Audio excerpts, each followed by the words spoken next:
रोजगार में बढ़ोतरी नहीं, लाखों रोजगार छीने जा रहे हैं।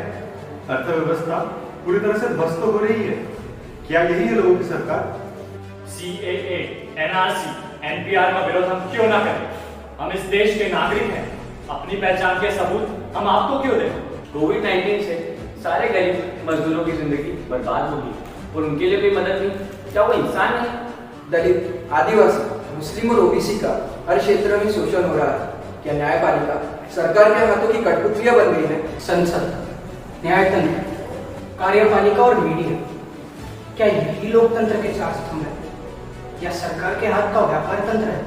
सरकारी कंपनियां प्राइवेट कर उसे बेचा जा रहा है, फिर भी हम चुप क्यों? उद्योग, शिक्षा, जीडीपी पर सवाल ना पूछिए, हिंदू मुस्लिम पर सवाल कीजिए। क्या देश में लोकतंत्र अभी भी जिंदा है?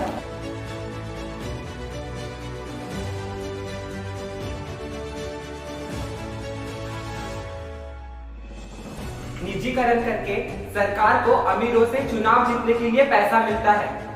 इसी पूंजीवाद की वजह से 953 लोगों के पास देश की 26% संपत्ति जमा है। देश में 1% जीडीपी कम होता है तो संगठित क्षेत्र के 20-22 लाख रोजगार जाते हैं और असंगठित क्षेत्र के 60-66 लाख रोजगार, यानी कुल 80-88 लाख रोजगार खत्म होते हैं। अब इस वर्ष 2020 से 21 में भारत की जीडीपी 10 से 15% नीचे आती है तो कुल 8 से 12 करोड़ रोजगार जाना तय है।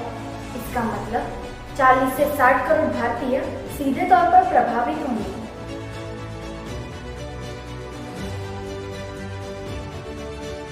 लोकतंत्र का चौथा स्तंभ, जिसे हम पत्रकारिता कहते हैं, वो लोकतंत्र की बजाय सरकारी तंत्र के हाथों का खिलौना बनकर हमारे देश के बर्बादी का काला सच बन रहा है।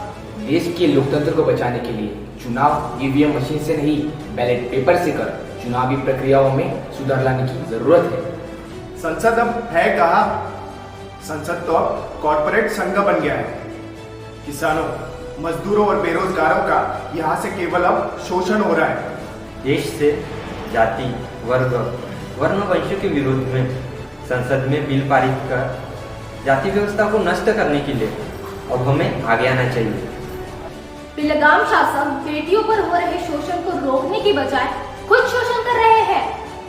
नया संवैधानिक भारत बनाने की आज जरूरत है। इसीलिए समता, स्वतंत्रता, बंधुता और न्याय के आधार पर ही इसे प्राप्त किया जा सकता है।